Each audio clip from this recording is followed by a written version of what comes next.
Yeah, thank you very much, Claire. Dr. Claire Bedelian is a colleague from IIED, and I think you'll be meeting other members of the team, including Zaverio, Kratley, Hosner, Wendell, Fiona Ngarachu, and David Pratab.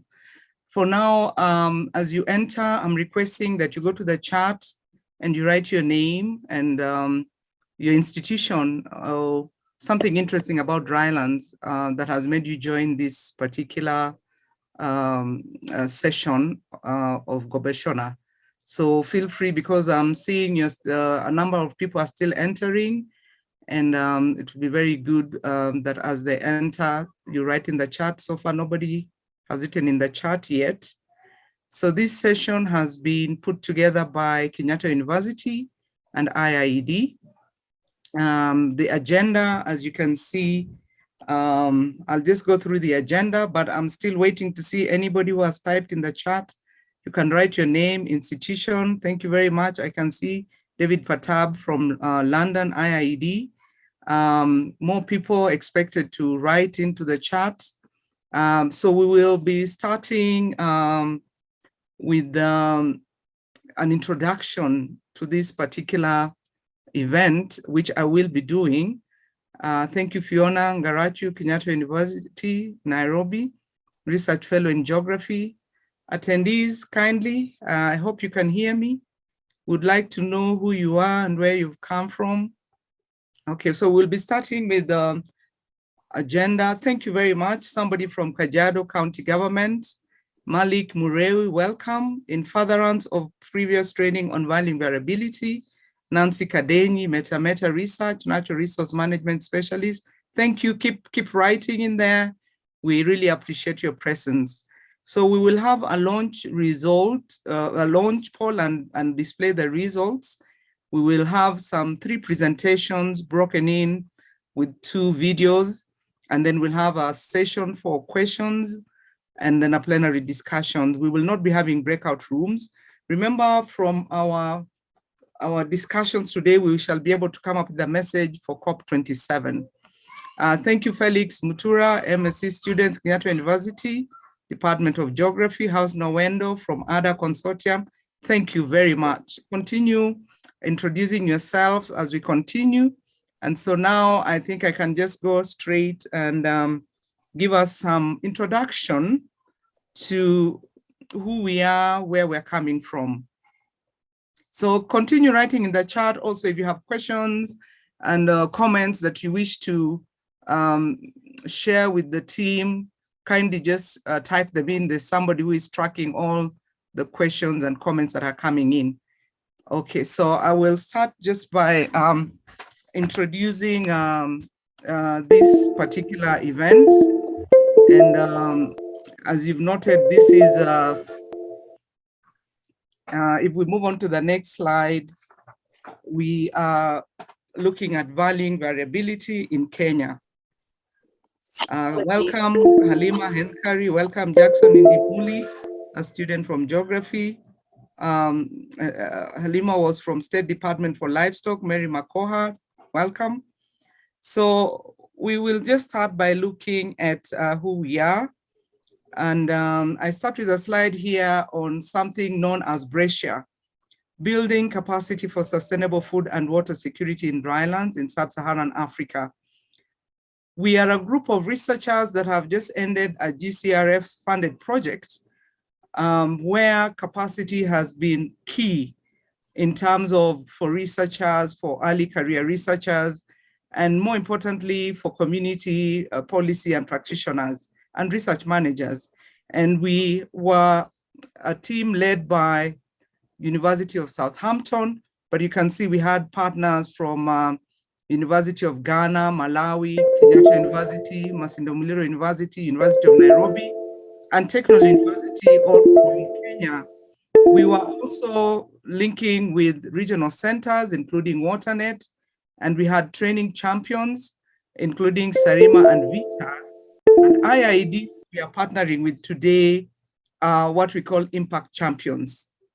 And as we move on, we shall see what we have done with IIED in building capacity. So next slide, please. So for Brescia, let me just give you some background, and I would like you to also take note of the website. You could go further there for further information, because this is one way that we shall continue to interact and engage. So our vision was to strengthen research capacity and capabilities in institutions in 3 sub-Saharan Africa countries to carry out impactful research that leads to positive policy practice change for sustainable water and food security. And in our vision, we see that what we've been doing can benefit more or 270 million people in sub-Saharan Africa. As you can see, starting from the community, integrating across disciplines and across scales, to district. In Kenya, we call it county, to province, to national and regional. And indeed, the 3 countries that we worked with, Kenya, Ghana, and Malawi. So moving on to the next slide, we can see some of the capacity building and development onto the next slide that has been going on. So the idea was to strengthen research capacity and capabilities in institutions in Malawi, Kenya, and Ghana to carry out impactful research that leads to positive policy and practice change for sustainable water and food security, particularly in drylands. And this is something that is still ongoing in terms of what we are able to do. As we move on, we also are able to see that, into the next slide, please. You can see that we were able to launch a course on valuing variability at KU in partnership with IIED. And this course was launched on 23rd March. We shall be able to see a flyer and see how you can all continue to be involved in this course that is ongoing. In addition, we were able to enhance the ongoing courses at KU that have drylands in them. So the drylands course links very well to capacity building component of Brescia, and will build capacity of Brescia partner institutions and researchers to deliver training on specificities of sustainable food and water security in drylands. Through the short courses that we have designed for key stakeholders, local and national government, community-based organizations, NGOs, and others will build capacity to better understand and come up with solutions for food and water security challenges in drylands. And then it provides an avenue to improve policy environment with respect to food and water security, and of course strengthens the conceptual understanding of specificity of food and water security in dryland context. This is something that we have worked with IIED since 2019, and we are very happy that now the course is on offer at Kenyatta University. We shall give you more information on that. We may move on now to the next slide. And this slide just shows where you can get further information. And the course is called Working with Environmental Variability for Enhanced Water and Food Security in Drylands. We shall be sharing this information as we continue. Next slide. Now we can just look at why we're here today in Gobeshona. This is a session that has been inspired by what we've been doing at KU and IIED as we developed the short course for dryland. So when we saw the Gobeshona, we thought this is a good opportunity to come into this conference. And based on this theme of valuing variability, we can see how we're using the findings of applied empirical research to build an appreciation among national and local government planners of the logic and inherent resilience of existing indigenous local dryland livelihood systems in order to inform more progressive policy and development intervention. In other words, we're saying that because we know environment varies and that it is something that is inherent, how do we appreciate that variability in the drylands? And how do we use existing local knowledge and other knowledges in order to inform policy and development as we move ahead? Next slide, please. So what are the objectives of this session? We want to reflect on common assumptions about drylands and the implications for sustainable climate resilient development. We would like to introduce and explore a framework of valuing variability for understanding locally led resilient livelihood strategies that harness and take advantage of climatic variability, together illustrations mainly drawn from Kenya and elsewhere on pastoralism and dryland farming. And then would like to reflect and discuss how such insights can be institutionalized and operationalized within national and local government planning processes, and therefore provide a genuinely supportive environment for locally led adaptation action. And of course, we would like to have a message for COP27 for next year. And I think that brings us to the end of this session. I am going to now take you back to Claire so that we can have a poll. And the poll has 4 common statements about drylands. And you will either vote agree or disagree, and then also continue to comment in the chat box. Dr. David Patab will be taking us through the poll. Welcome, Dr. David. Hello there, thank you, Joy. And I'm about to launch a poll, so this should come up on your screens. There are 4 questions, and please answer as you feel is appropriate. Should be coming up on your screens now.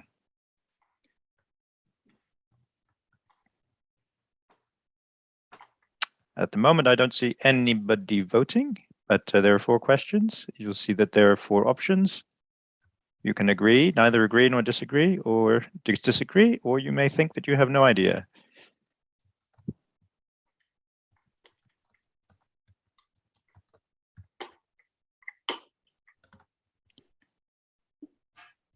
I'm not seeing any responses at the moment.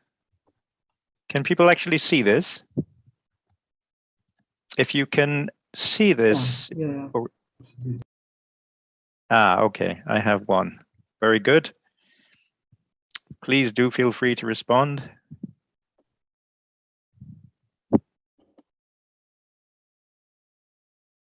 So the questions are: the natural environment in the drylands, especially low and variable rainfall, is necessarily a major constraint for food production.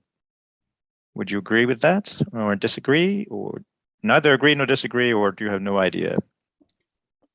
4 people have responded so far. Very good. Please continue responding.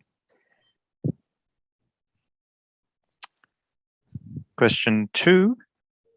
Production strategies used by small-scale dryland farmers are inefficient and degrade the environment. Yep, this is going well. 10 people have now responded. I'll give it another little minute. 3rd question, livestock mobility reduces livestock productivity. Please do vote. And the last question is, large-scale irrigation is necessary in the drylands for more secure crop and fodder production. Okay, we have about half of people have voted. You have another 10 seconds, I'd say. If you haven't voted yet, you have 10 seconds. We have 1 more voting. Counting it down. Last chance. 57% of people have voted. Okay, I think I'm going to close the poll there. Good. And now I can share these results. So back over to you, Professor Joy, with these results. Okay, thank you very much. I don't know whether anybody would like to comment in the chat on why they agreed or didn't agree, disagree, or why they didn't even do the poll. Feel free to continue engaging in the chat, because we would like now to start with our first presentation of the day. And I'm really privileged to be introducing Xaverio Kratley, who, those of you who know, is the editor of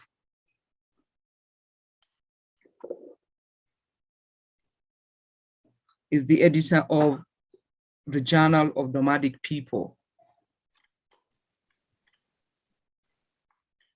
Are we able now to continue to the presentations? Is that okay? Are we through the poll? Yes, thank you very much. So Zaverio, you're very welcome. You have about 10 minutes, plus minus 2, to go ahead. Feel free to add any further introduction to yourself. It's okay, I'll move straight into the presentation. Thank you very much, Joy. The last 200 years of fossil fuel-based economies have heated our planet and reduced its biodiversity. We are now facing not only long-term unprecedented levels of climate variability, but also an increasing risk of precipitating a catastrophic scenario by triggering tipping points in the Earth's natural systems.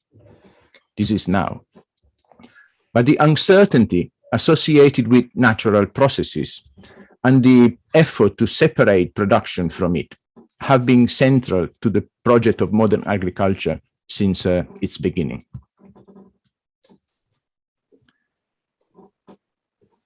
In the context of agricultural development, the response to high levels of variability in the natural environment has always been an attempt to increase control and introduce stability. Efforts in this direction have relied on mechanization schemes, motorized water extraction and irrigation, rotational grazing and sedentarization of mobile pastoralists, chemical fertilizers and pesticides. Even the current race for fighting climate change through green energy industrialization remains within this man against nature perspective, as clearly shown in the 2020 documentary The Planet of the Humans by Jeff Gibbs. Today, as the natural world becomes more and more unpredictable, scientists are calling for a fundamental rethinking of globalized agriculture and food systems and move away from their dependence on energy-intensive processes for externalizing nature's variability. The value and variability concept belongs to this perspective. It is rooted in lessons from regions of the world where climate variability is neither a novelty nor an anomaly. And it focuses on the experience and knowledge in small-scale food production systems with a long track record of thriving in highly variable conditions, therefore with empirically tested significant levels of resilience. In the drylands, the variability of potential inputs for food production expands and contracts dramatically through the year at unpredictable intervals between years as well. Perhaps even more importantly, the distribution of inputs changes through space and time and across scales. From interannual, seasonal, and regional variations at the macro scale, all the way down to the ways nutrient content in plants changes within the life cycle, and between day and night, and between plants, and even between the parts of a plant. Historical users like dryland farmers and pastoralists specialized in turning such a restless change in the environment into a valuable resource. They do so by finding ways of changing at pace with the natural environment and by keeping their options open to match its uncertainty. These adaptive dryland food systems specialize in achieving relatively low variability in outputs by matching the variability in the environment with variability integrated in their processes of production. Variability in processes is preferred to stability and uniformity. A variable range of locations is preferred to just one location. Keeping a variety of species in the herd or a variety of crops in the field is preferred to keeping just one. Where variability is the norm, moving at pace with it rather than trying to stop it means higher productivity and resilience. Some groups of pastoralists in the Sahel move south at the beginning of the rainy season to meet the rains, Then as the season progresses, they follow the rains all the way back north to the edge of the Sahara, where pasture is best. This strategy aims to keep the herds on green pasture for longer than it would be possible in any of the locations visited along the way. When successful, this strategy stretches the rainy season in the experience of the animals. Some farming communities in the highlands of Ethiopia reduce the cultivable surface in their fields by leaving them scattered with stones. With the rains, this concentrates moisture on the cultivable surface, eventually increasing the rainfall in the experience of the crop. Valuable opportunities can be small, scattered, and short-lived. Therefore, an intimate knowledge of the landscape by people and their animals, down to the morphology of the terrain and its biodiversity, can make a big difference. When supported by the appropriate social and institutional infrastructure, of course. Adaptive dryland food systems are fine veterans of the nature-based approaches to food production now embraced under the agroecology umbrella. So let me recall the key elements of value and variability. First of all, dryland food systems aim to keep variability in outputs relatively low, and they do so by matching the variability in the natural environment with variability embedded in the processes of production.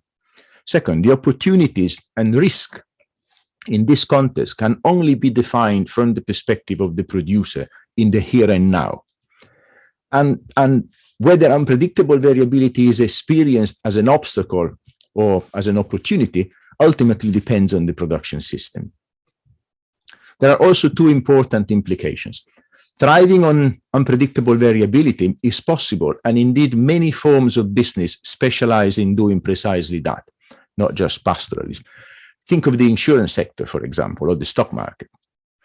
In the context of dryland adaptive food systems like pastoralism, interventions aimed at introducing stability by reducing the variability in the processes of production can be expected to increase the variability in output rather than reducing it. And finally, some relevance to the issue of climate change. Rain-fed crop farming and pastoral systems in Africa are considered hotspots of vulnerability to climate change. On the opposite end of the spectrum, resilience to climate change seems to rest on the capacity to shield from nature, relying on capital investments and intensive inputs of energy and other resources in order to separate agriculture from the uncertainty of natural processes. Faced with increasing climate variability, these systems can shelter themselves by powering up the engine that keeps nature out. Hence, they are seen as more resilient. But here's the catch. The energy-hungry solutions that allow some to shelter from climate variability are also responsible for global warming. As the inputs necessary to enforce stability increase, so does the temperature of the planet, and therefore the risk of a catastrophic scenario in a vicious escalation. Dryland systems might not appear so resilient at the moment, but their resilience can be achieved without increasing risk for humanity. There might be more future in the relative vulnerability of working with nature than in the unsustainable resilience that is based on fighting it. Thank you.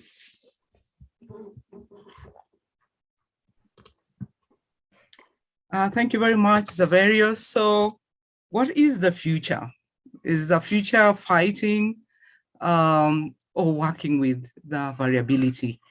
We shall have a short video on pastoralism is the future. And as you listen and watch, I think it will be good for you to continue writing comments and your thoughts and perspectives also in the chat. Thank you, those of you who have been introducing yourselves and putting even contacts. We really appreciate that. So we shall watch the video. If you have any questions, we shall come back to them. Unless it's a very burning question, I think we'll invite Claire to just share with us the video with an introduction that says pastoralism is the future or not. Thank you, Joy.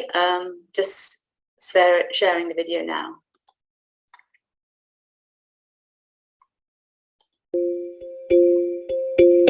On about 40% of land on Earth, rainfall is highly unpredictable. Where and when crops and pasture will be able to grow can change from one year to the next. Food production systems that depend on predictability struggle to control these natural environments, even with costly investments. This option was never truly sustainable, and with global climate change is meeting its limits. But depending on predictability is a choice. It does not need to be that way. Highly variable natural environments actually offer opportunities for food production when producers specialize in being in the right place at the right time. Pastoralists are such producers. They specialize in making sustainable use of highly variable environments to produce food. By managing their animals' grazing itineraries to match the changing opportunities in their landscape, they can keep their herds in a relatively stable condition. They track beneficial combinations of forage plants and highest concentrations of nutrients. This keeps their animals on the best possible diet that only a variable landscape can offer. When they have the freedom to move to the right place at the right time, pastoralists make sustainable use of the natural environment and produce organically for domestic markets and export. Conventional food production systems that choose to depend on predictability need to combat variability to control the natural environment. With climate change, the natural environment is becoming even more variable everywhere. This is now our common future. If we learn from pastoralists, environmental variability can become an asset. They are walking the path to sustainable food production systems in the face of climate change. By sustainably turning environmental variability into food, pastoralists are already in the future.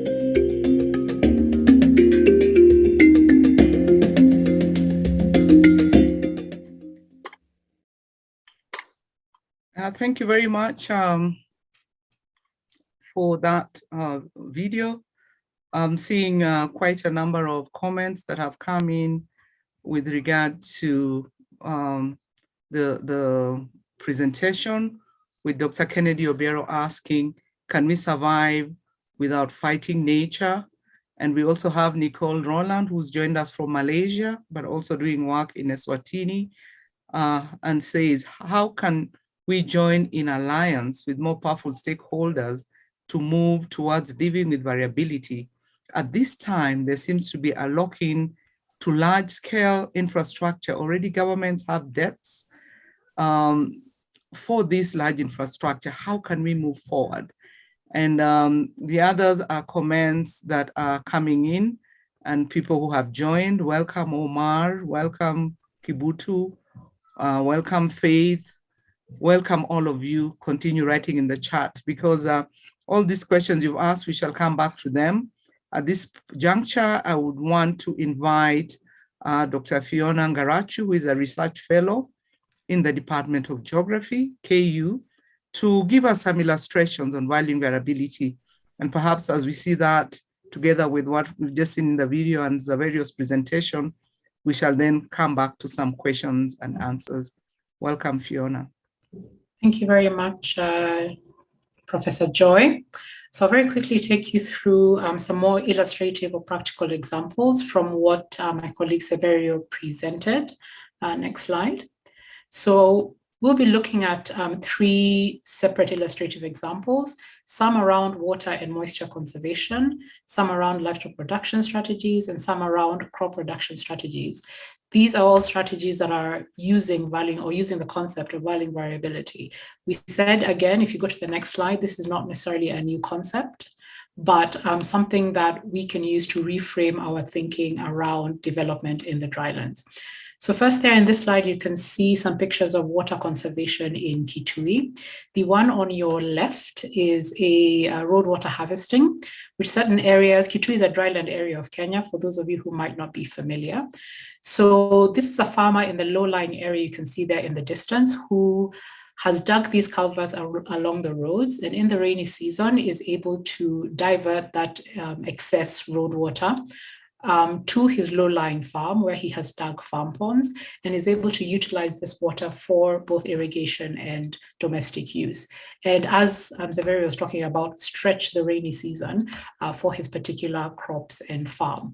And on the right there, you can see these are sand dams or river wells, also in the Kitui area, which are small-scale activities that can be done at very, very low cost within seasonal rivers, and using the natural sand. You can see here there's a sandbank that has been built to create these barriers in this seasonal river where, again, people are able to stretch the rainy season. You can see here, these are women and children collecting water in the riverbed during the dry season when the river is actually not in flow, and they're able to use that water for their own particular purposes and work with the variable nature of the rainfall in this particular dryland. Next slide.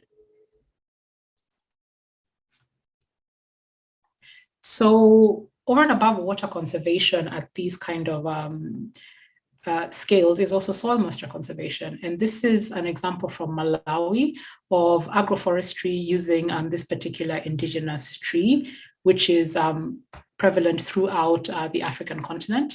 And what is done here is, or what this tree is able to do, you can see here it's actually in a maize farm, is it loses its leaves in the wet season and therefore provides mulch for the crops underneath, but does not, compete for moisture as it's the wet season. But it actually grows its leaves in the dry season, and this can provide fodder for the livestock. So this is one way in which the dynamics between the dry and wet season for this particular tree and plant can be used to support other plants within that particular farm and system. Next slide. Another example of soil moisture conservation is, this is a picture of a farm in Ghana taken by one of our colleagues in the Brecha project. And it's called stone bunding. And you can see that this farm looks barren because there are a lot of stones in that particular farm, some arranged in a row, some a bit more randomly. And this is the Talesi region of Upper East region in Ghana. And what here they're trying to do in the farm is increase moisture, or really increase the rainfall at a micro scale. And that's what we're saying about variability, looking at how we can conserve water at the micro scale. So when it rains, these stones provide shade and direct the rainfall under to the plant that is about to germinate. And this assists in conserving the moisture for that particular plant to enable it to germinate and grow. Next slide. And this is kind of marrying, this example is marrying the pastoralist livestock production, pastoralist examples and the water conservation examples. And this is an example from Kordofan in South Sudan, East Africa.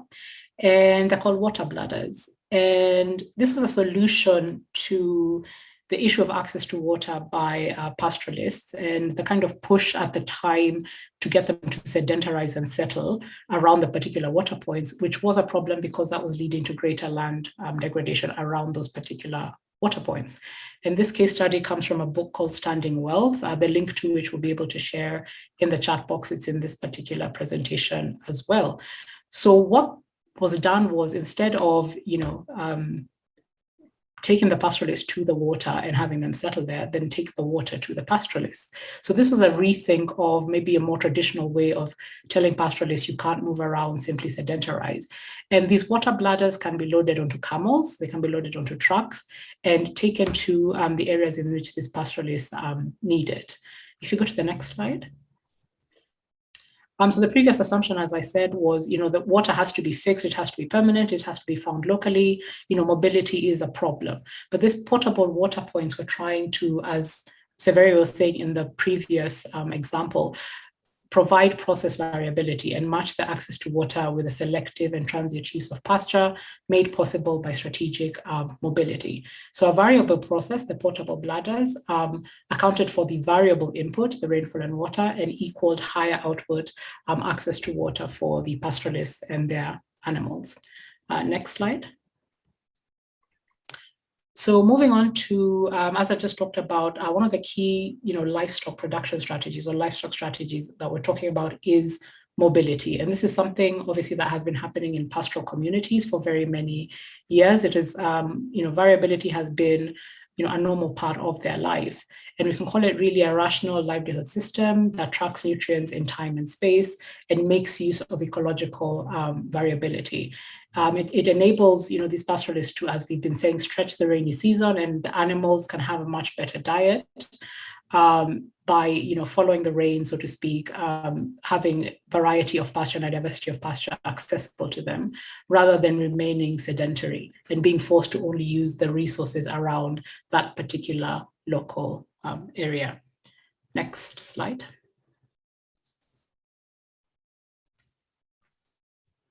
So over and above mobility, we also have the issue of herd diversification in terms of keeping a variety and a diverse variety of different species of animals to enable a good mix genetically, and also to enable the pastoralists to be able to have that particular variety accessible to them, as well as keeping a large herd. And sometimes in certain communities, this large herd is actually shared out in different areas. So for example, if there's a drought or there's a crisis in one particular area, it doesn't affect your entire herd. You do not lose your entire stock.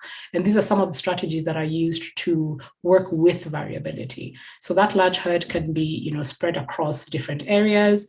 The large herd also allows you to, be able to adopt various strategies to, manage your livestock as well. Next slide.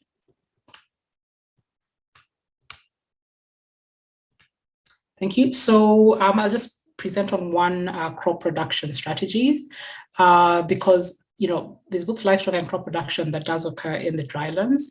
And this is a picture that was taken by one of our colleagues on primed seeds and planting of primed seeds on tide ridges as a crop production strategy in the drylands. Primed seeds are seeds that have been, soaked in water for a particular period of time and then planted. And that allows for or accounts for the variability in terms of if the rainfall does not occur when it's needed to occur, those seeds can still survive because they have been primed rather than just planting the seeds as you normally would. And also the tide ridges, do focus the moisture where it is needed and prevent soil erosion. So these are various strategies presented from water conservation, livestock, and plant production or crop production strategies that illustrate how we can use this issue of variable rainfall and not try to control it, but try to work with it and ensure a good production. Next slide. So as I conclude my presentation, as my colleague, Professor Joy, indicated, how then are we actually internalizing value and variability? We have been, over the last few years, developing curriculums at both university level. We have done this to try and also improve both our undergraduate and postgraduate courses. But more importantly, and with the flyer that you can see there, we have developed a short course targeting both policymakers, both at the government and non-governmental organization level, titled Working with Environmental Variability for Enhanced Water and Food Security in the Drylands. I'll be posting the link to this on our website where you can get further information. You can apply for the course. But this is one way that we're looking at changing this mindset about valuing the drylands through capacity building.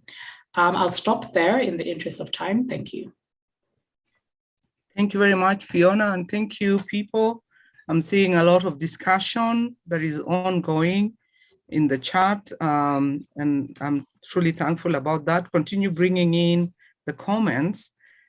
We shall now move into a stage where we're thinking, how would you finance climate so that we are able to integrate that in the valuing variability. And as we wait to listen to Hausner Wendo, who is from Ada Consortium, I'll invite you to watch a short video on decentralized climate finance, and Claire will be playing that in a short while, and we shall see how that then links to value variability. Thank you very much, Claire. Thank you, Prof. Joy. Let's start the video. Climate change poses a serious challenge to developing countries. Adapting to it will require significant funds. Various international sources of finance are now available.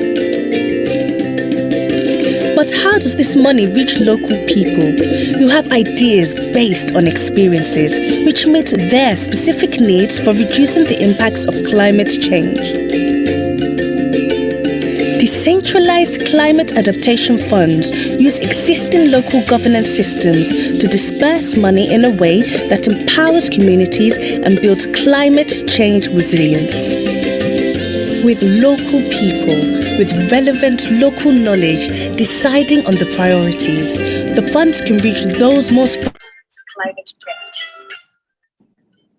Governments in these countries are establishing decentralized climate adaptation funds in a few regions in each country to pilot the approach. These pilots are currently being funded by IIED from the UK government. But the approach could be used to access and distribute international climate finance in future, once the right systems are in place at national and local level. To make sure local people benefit, 90% of each fund is allocated to investments prioritized by communities and local authorities, and 10% is used to manage the fund. This makes it very good value for money. Adaptation planning committees are created at both community and local government level. At community level, they are made up of individuals chosen by their communities for their integrity and relevant knowledge. They consult locally on what would be the best investments in public goods, then prioritize them according to criteria developed together as a community. For example, investments must build resilience to climate change, benefit many people, and take into account different needs and livelihoods of men and women. These investments are funded by the Decentralized Climate Adaptation Fund. Examples could include improving water sources so they stock water for longer periods,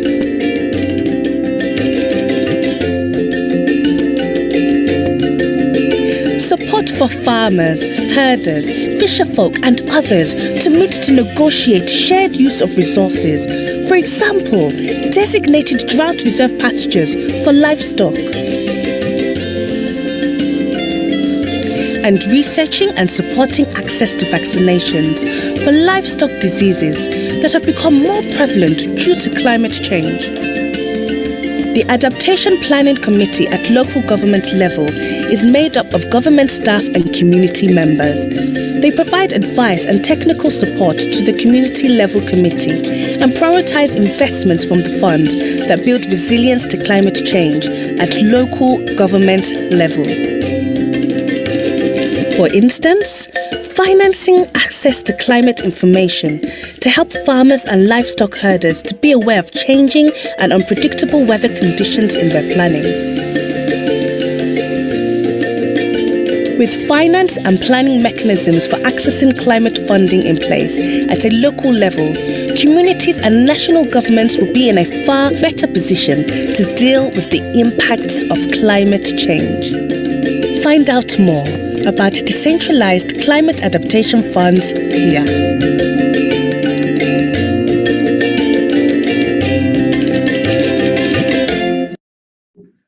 Yeah, thank you very much, Claire, for sharing that video on decentralized climate funds. I'm really privileged now to introduce Hausner Wendo, who is from the Ada Consortium, and he will share with us a lot more on County Climate Change Fund and valuing variability. Welcome. Thank you so much, Joy.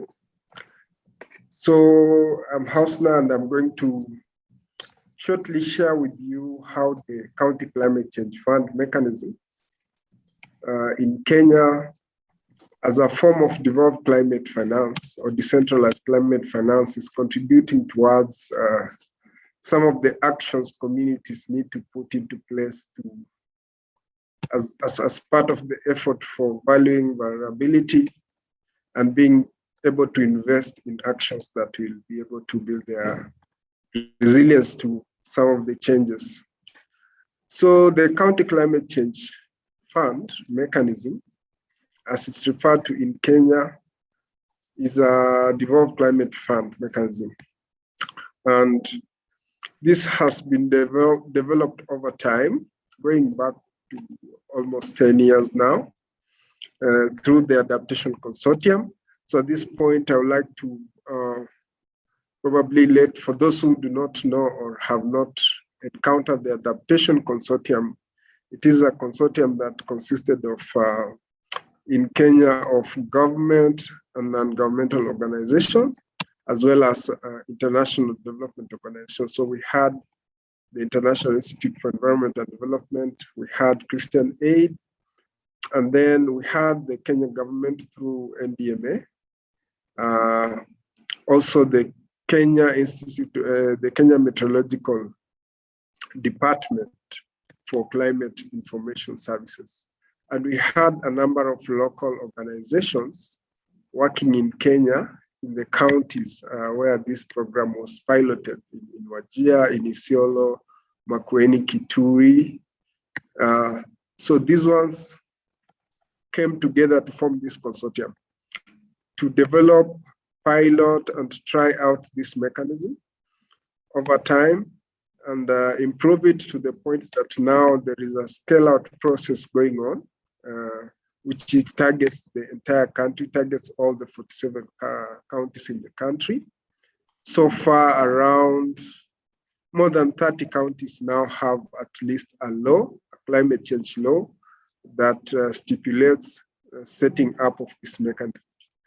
So what is special about this mechanism? Basically, this is a public sector mechanism that took advantage of the architecture of devolution of 2010 to ensure that funds through the public finance management system are channeled to the lower levels, that is the counties, and even the ward levels, for the purpose of implementing investments that are aimed at building climate resilience.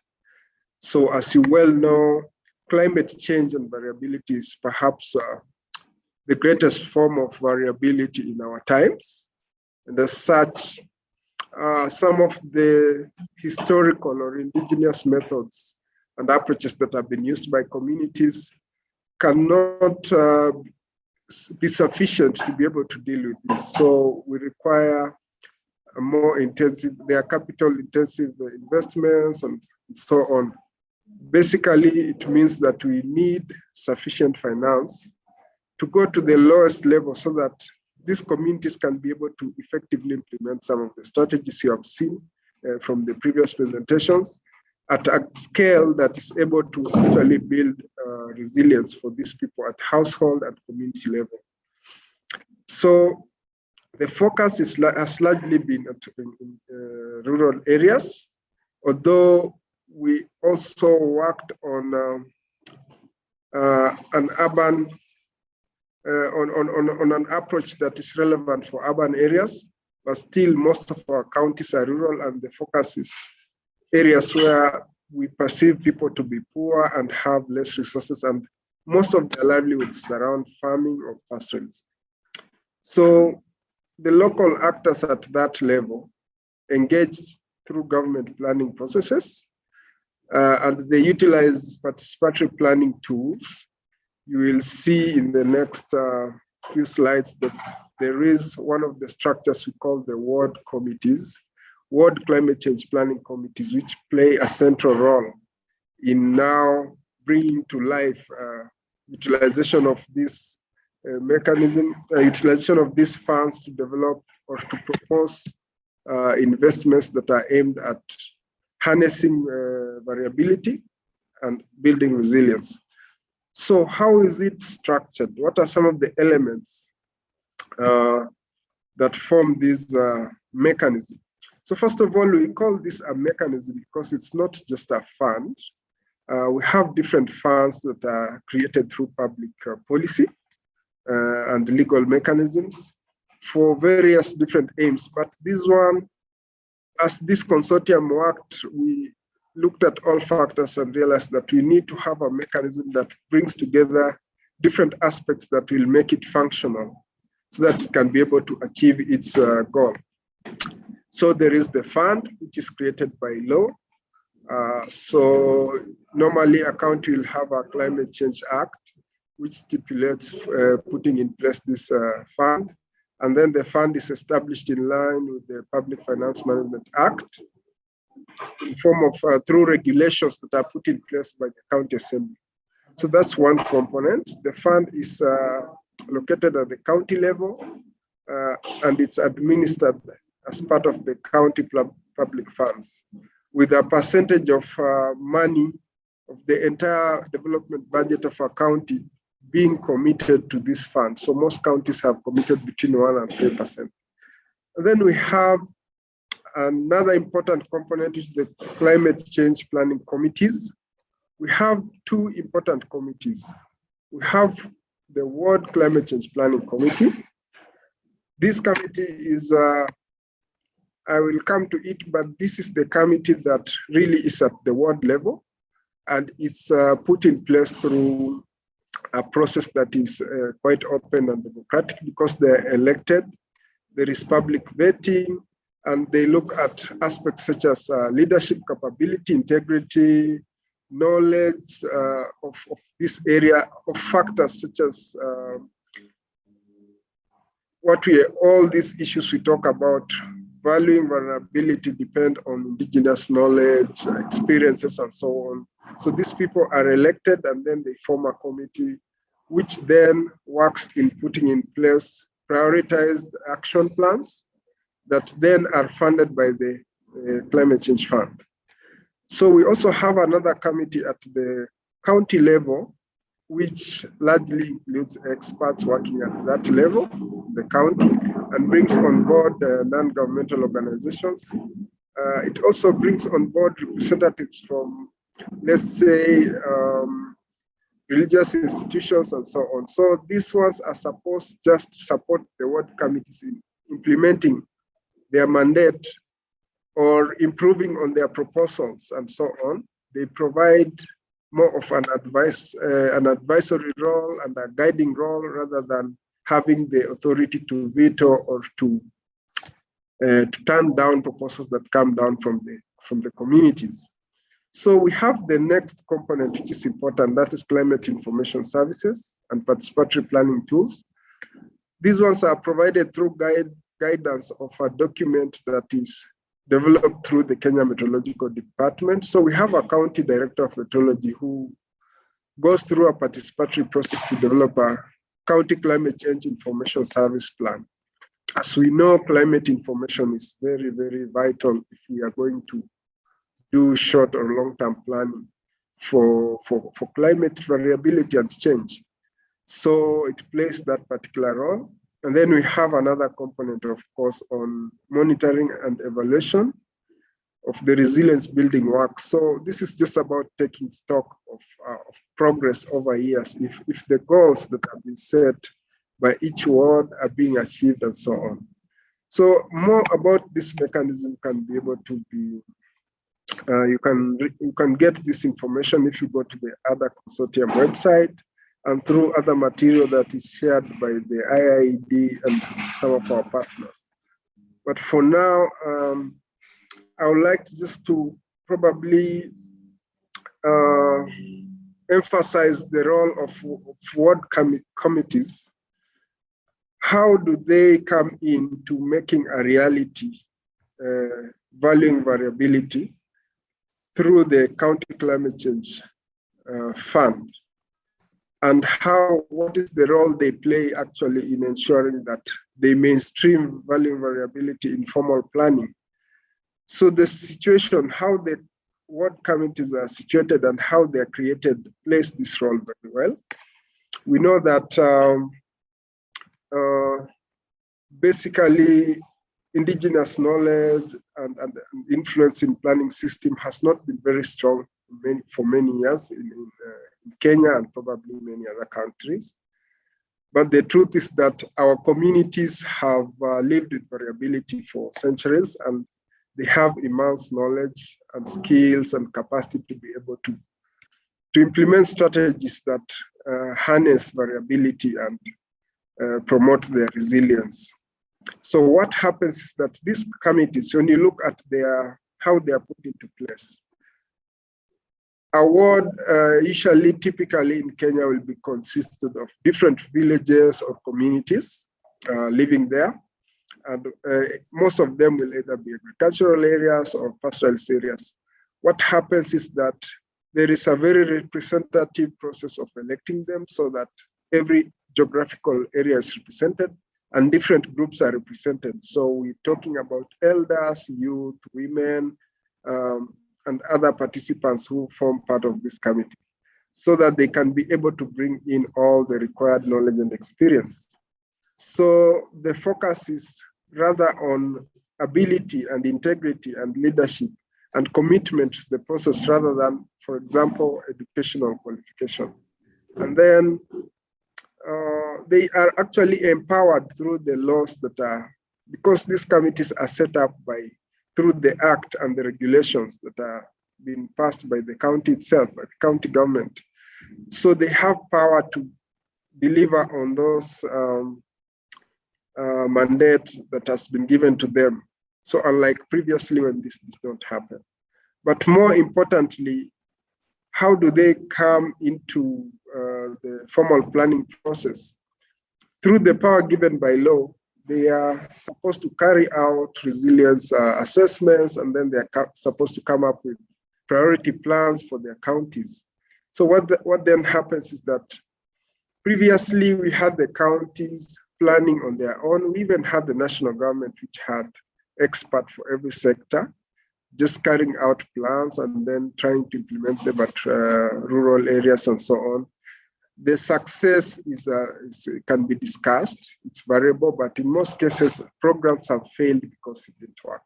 But this time round, these structures have improved, particularly for climate change planning and development has improved. That participation and collaboration between these committees and the county governments when coming up with these plans. So this is evident through some of the principles that are set under the CCCF. You can see that we have community-led planning through these committees.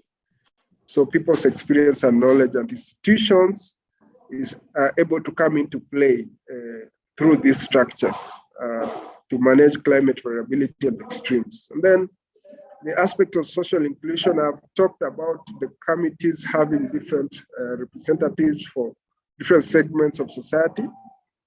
By law, these people are supposed to be on the table. So it addresses power balance, dynamics, and ensures that all these groups are represented in decision-making at every level of that system. So their input is able to come through into planning system in the government. And then it's based also on flexible and adaptive management. So basically it focuses or prioritizes local realities and changing conditions. So because these plans are developed every year, as we have changes and variability, the committees can be able to reprioritize and come up with new priorities every year, depending on how conditions permit. So the law that sets up these committees and the structure of the County Climate Change Fund mechanism actually enables recognition and incorporation of value vulnerability insights in planning, and as such, you are able to see in places where this has been implemented, particularly in the 5 first pilot counties of Isiolo, Wajir, Garissa, Makueni, and Kitui, that the county governments actually recognized these structures as part of the planning system, especially for climate and development. And so their input is very important as part of what counties are now doing for climate change. And therefore, valuing variability is able to find its way into climate response planning through the committees at that level. Next slide, please. So, this mechanism, I've mentioned that it was piloted in 5 counties, and these are basically arid and semi-arid counties. House, So now you have like 2 minutes, but I'm seeing Okay. some very interesting slides. So just continue. Yeah, Like 2 so minutes. Yeah, thank you. thank you. So those are dry lands, and we know that there's immense knowledge and experience that comes from these areas, particularly when it comes to dealing with variability and harnessing it. So basically, the strategies that exist can be very successfully integrated into climate response, because there's a lot of similarities. Some of the examples you have been given today, for example, directly touch on how people respond to climate change as a form of variability. And therefore, the strategies for valuing variability are easily mainstreamed or integrated into climate adaptation planning at a local level. So what this kind of mechanism does is that apart from just bringing money down to where it's required, it also enables right policies and planning frameworks to be in place, which directly harness this information from the lowest level possible through the ward committees and brings it into climate change planning. Another thing here is that we are able to easily mainstream some of the things that communities have done for long into planning at county level for climate response. But not only that, we now have a mechanism that can be able to finance them consistently in a predictable manner. So there are examples, I know that examples have already been given, quite a number of them, of how communities are doing this, some of them in the counties which we have worked through CCCF. But I just wanted to give 2 quick examples from Isiolo and Makueni. So the example in Isiolo of how the communities actually understand the environment and they know how the variability works can be drawn from one of the areas called the Amicha, where we had a big water pump. So according to the locals, this water pump was installed there previously, I think through the national government, as to harvest water, basically for resilience to drought, as part of the drought resilience programs. But its situation was poorly done because it was situated in a dry season grazing reserve. So what then happens is that this area should not be open to livestock. And because of the situation of this dam, livestock came in from different directions, of course, destroying, kind of overutilizing or overgrazing in an area that should typically be a reserve grazing zone for a certain time of the year. So after discussion with the communities, they themselves came up with the decision to backfill it and have different types of facilities like boreholes, so that we cannot have access to this particular area at all times of the year. So this demonstrates that even though this is a valuable asset for climate, for water, but community also recognizes that it's not there at the right time, neither is it there at the right geographical location. So this is just part of how communities value and harness variability and the strategies they put in place, which sometimes there's difference between what the government plans and what the community plans. So the County Climate Change Fund mechanism has come around to cure some of this disparity in planning between government and the people. Another quick example is in Makueni, you now have through the fund investments that range from harvesting water and storing it in tanks through water rock catchments. We have one called Masue, which has been quite successful, and it just stretches the availability of water to communities, something that previously did not exist, but which communities also knew could be done, but they didn't have the resources to do it. We also have sand dams, which you have already been given examples. So in Makueni, we have big projects that make use of sand dams.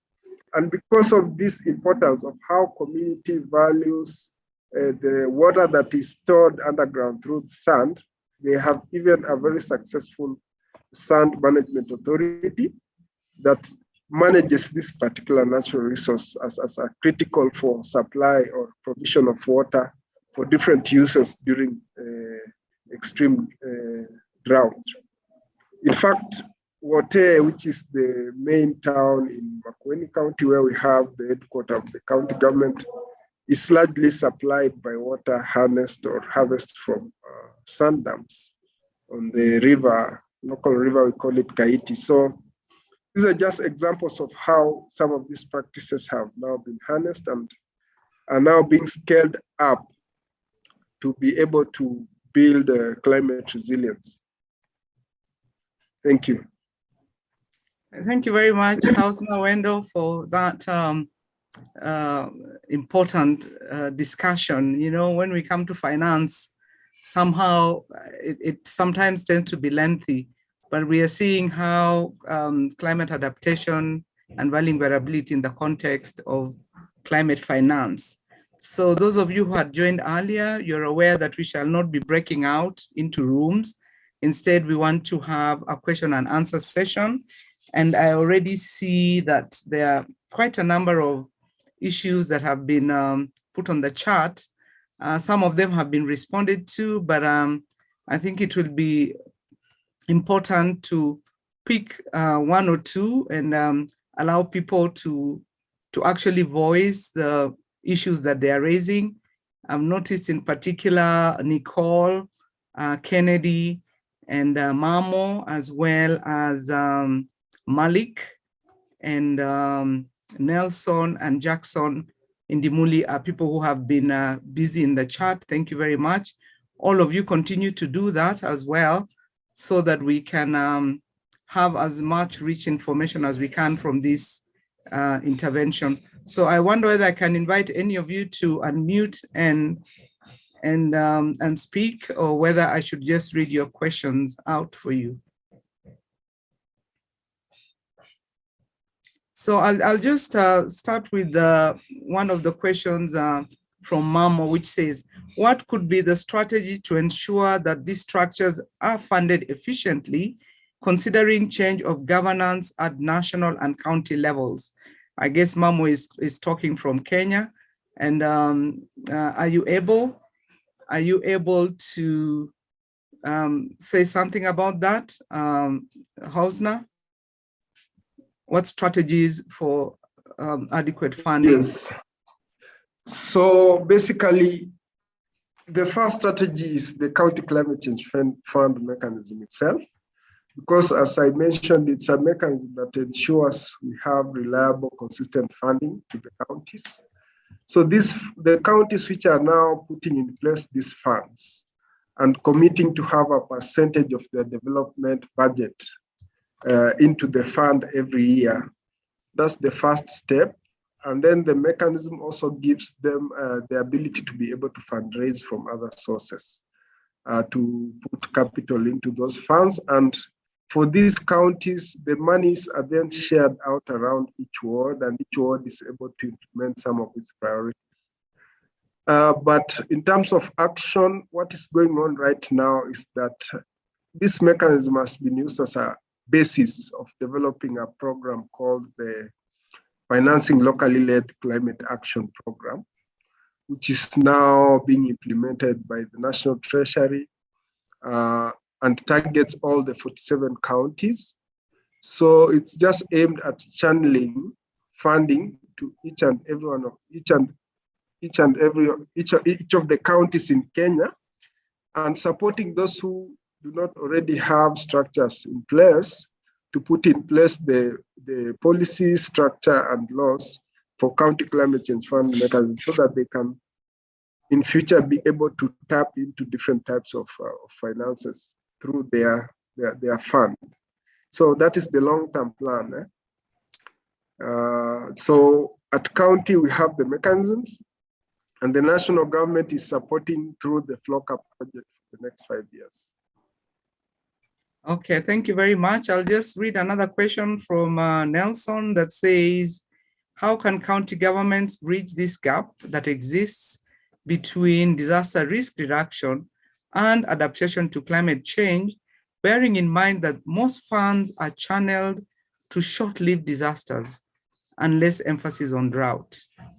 It seems this is also related to this climate finance. So Hausner, I'll allow you to very briefly in a minute say something about what's happening, but Nelson, you'll have heard about the initiative of county-led strategies. So kindly, Hausner. I missed out. What did Nelson ask?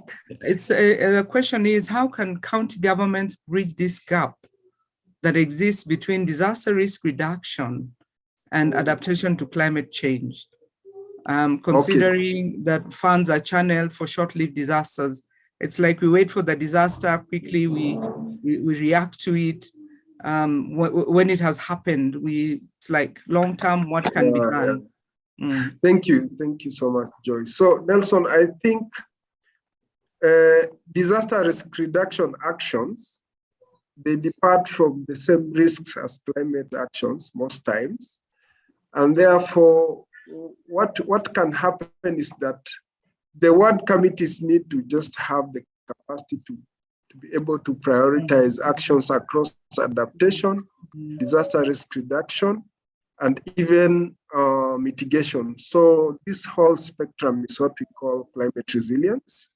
And therefore, yes, some of the actions that are basically being posted, even when you look at examples from counties that already have this fund running, some of the actions are actually disaster risk reduction actions, and they can be funded through these. Disaster resilience can also be funded through the county climate change fund mechanism. But we have also things such as emergencies. Emergencies normally will need to have to be funded through other kitties. Particularly like right now when we have a drought emergency, even resilience has its limits, and we come to a point where the small funding that is going to counties is not able to respond to major disasters or risks that come when we have extremes. So we can still have such programs for response.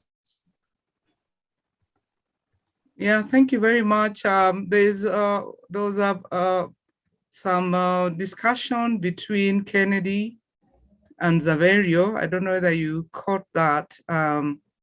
That's talking about animals dying in spite of moving with varying variability. I don't know whether I can just read some of the issues that had been raised and allow Zaverio to speak to it. Because one of the issues raised by Dr. Kennedy Obiero was, can we survive without fighting nature? And then there was also the issue he raised saying, sound moving variability is the way to go. However, can this apply to Kenya's drylands? As I watch the animals die, it challenges us to move a notch higher. And then also, how is the sustainability of funding varying variability ensured? So those are questions cutting across, but I'd just like Zaverio to speak to some of the issues that have been raised there by Kennedy. I know, Nicole, you said doing something different, and there were some things that were typed in the chat, but people may have missed them. Welcome, Zaverio. Thank you, Joy. I have a reply to Sam in the chat, and I don't want to take time to repeat it. On the survival, one could ask, are we really surviving by fighting nature? I mean, climate change would suggest that we're not. So the question can be taken in different ways. It looked like we were surviving more for a short time, for a couple of hundred years, some at least on the planet, and now it looks like everybody is at risk. So, including and perhaps especially those who didn't take a great part from the beginning anyway.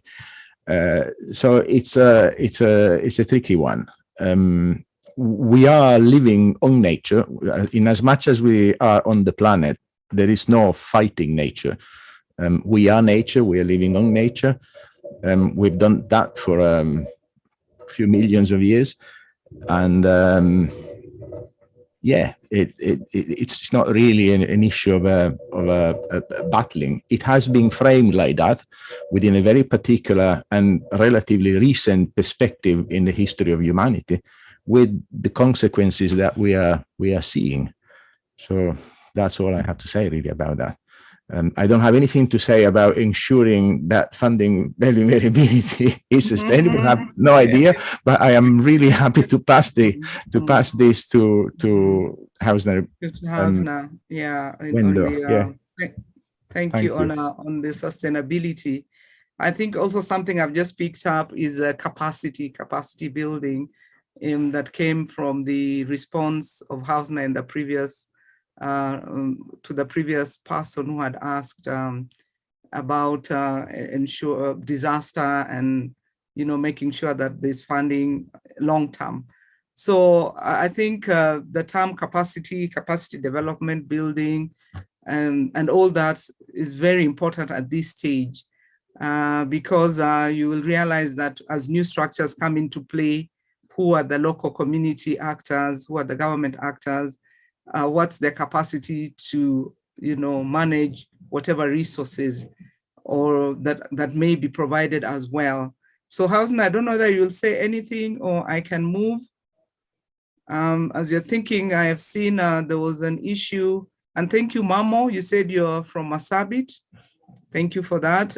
Jackson had talked something about sedentary practice should be embraced as mega structures are blocking corridors that were formerly used when practicing mobility in response to variability. I wonder that can be contentious. He further says sedentary practices will also ensure more attention is given to land resources they have, improving the relationship between settlers and resources. A response here that says mega structures might be designed or adapted to deliver their benefits without disrupting existing sustainable practices and benefits, or indeed supporting them. I think the issue being raised there is that are they the most appropriate for that particular ecosystem? I think each ecosystem may be dealt with case by case in this regard, because sedentary practice may not be the best for a given ecosystem of dry land, and yet it could be perhaps in a transition between humid and semi-arid. So I think there's a lot that comes into play when all that is being discussed. I'm not seeing other questions, but I want to read what Malik says, which I see is very interesting. And Malik says the infusion or integration of traditional variability mitigation knowledge into existing government instruments, such as policy and legislation, is critical for sustainability of varying variability efforts. I think when I saw the sustainability on the previous question of Kennedy, I thought it was sustainability of VV and not of sustainability of funding. So infusion and integration. I wonder, you could just tell us, how can this be done? Should this be done by community? Can this be done through the structures that have been given for climate finance? I think if you have any further aspects to that, you could type in, and you've used the sectoral coordination platform as a viable opportunity. Thank you, Nicole. You also say at least sedentary structures are a reality. They are right now, they have already changed the landscape. They have already been invested in, and therefore we need to work with them rather than against them. Thank you for that. I'm just adding that part of working with what's there and not against what's not there. Remember, we are also thinking about what is our message to COP27 about locally led adaptation strategies. I'm seeing it is 12:24. I didn't know time would rush so quickly.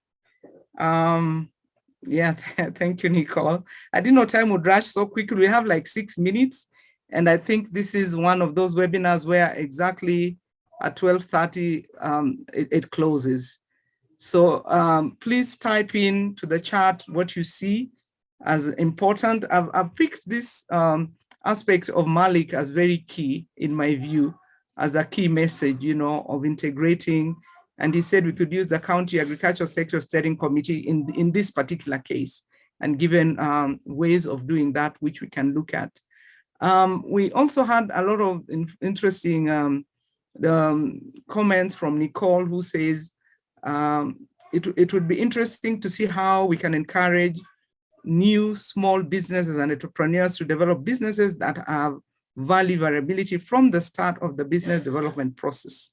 Though the government influences and can lead movements, being directly involved in every action uses a lot of human resources, how can VV be integrated into ministries of economies?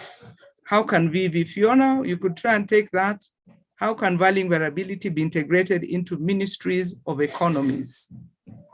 Yes, and I can link that to the question that Rashid has just asked in the chat box. What are the approaches to addressing existing policy gaps regarding VV to better build the resilience of dryland communities? This is going back to the capacity building that Joy had mentioned. And what we're trying to do is specifically target policymakers with this new way of thinking. Because, you know, policy really starts at the policymakers. We mean at both the national level within the ministries, at both the county and sub-county levels, with the actual, you know, officers who interact with communities day to day. These are the sub-county agriculture officers. So we're trying to create this kind of capacity building at that level that can trickle, you know, there's trickle down and there's trickle up, that can go back up to, if this becomes something that is being, you know, discussed really at the very practical level, can reach also the decision-making level itself. Again, this is something that we have just started and, you know, open to a lot of ideas. And as we're saying, messages to COP in how we can better address this and do this. But yeah, very interesting that in terms of, you know, including the private sector as well, that Nicole mentioned, that, you know, may sometimes be left out when we're talking about these kinds of development. Thank you.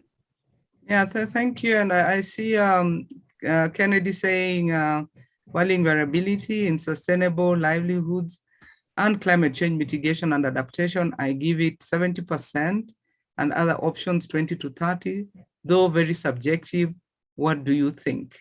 I think it's everybody to think about that as we draw to a close. I don't know whether it would be 70 or whether it would be 65 or 75, you know. So these are things that even as we start with the course at KU, we are thinking what other research opportunities are there as we engage beyond even this webinar for us to understand more. Sometimes even what we theorize needs to be operationalized. And as we do research, what research are our students doing in drylands with regard to the variability of the environment therein? These are things we need to continue engaging with beyond even this webinar, because we will continue to learn more, including even, as we say, mega structures are already there, the businesses. All these are further research questions that can be handled. And I'm happy that there are students who are on this call and who could possibly pick them up as they do their master or PhD research or even undergraduate dissertations. So it's 1 minute remaining of our time. I don't know any last words. I don't know, Zoom team from Bangladesh. Are you gonna just close us up in a minute? or what's going to happen. So any last words or anything in the chat that we can follow up? Any last word from the team as we close? So what is our message? I see our message as that. Yes, please go ahead. Lots of messages have come in, but I've just highlighted that a lot has, the similarities I'm drawing from all the questions are regarding stakeholders, capacity building, and funding. So our really key message is how do we, get that and maintain that sustainable funding? How do we involve all stakeholders, and how do we build capacity? Excellent. So thank you so much, good people, for attending today. We are really happy to have you. I think you have our contacts. It will be good that we continue the engagement. There's a lot that we can do. Thank you, Nicole. At least you also gave us your contact and what you're doing. And I see that there's a lot that we shall do going on from here. So thank you once again.